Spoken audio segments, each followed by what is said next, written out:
ইরানি বাহিনী যুক্তরাষ্ট্রের আরেকটি F-35 যুদ্ধবিমান সহ দুটি উন্নত যুদ্ধবিমান ভূপাতিত করেছে আজ।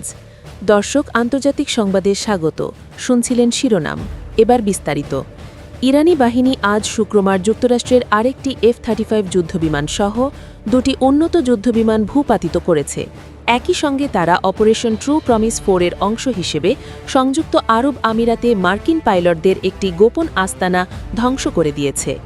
আজ শুক্রবার এক বিবৃতিতে Islamic revolution guards core IRGC দাবি করেছে তাদের নতুন উন্নত আকাশ প্রতিরক্ষা ব্যবস্থার মাধ্যমে মধ্য ইরানে একটি স্টিলথ F-35 যুদ্ধবিমান ভূপাতিত করা হয়েছে।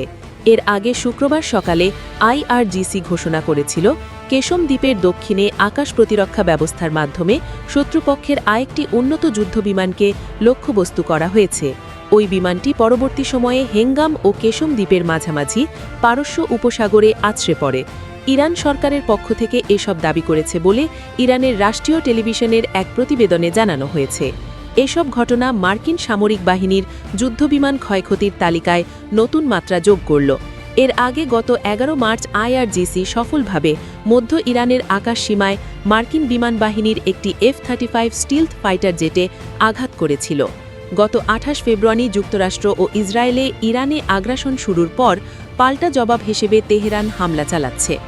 দর্শক, দেশ ও বিদেশের সর্বশেষ সংবাদ জানতে লাইক, কমেন্ট ও শেয়ার দিয়ে আমাদের ফেসবুক পেজ ও ইউটিউব চ্যানেল সাবস্ক্রাইব করে সঙ্গে থাকুন। ছিলাম আন্তর্জাতিক সংবাদে। আমাদের সাথে থাকার জন্য ধন্যবাদ।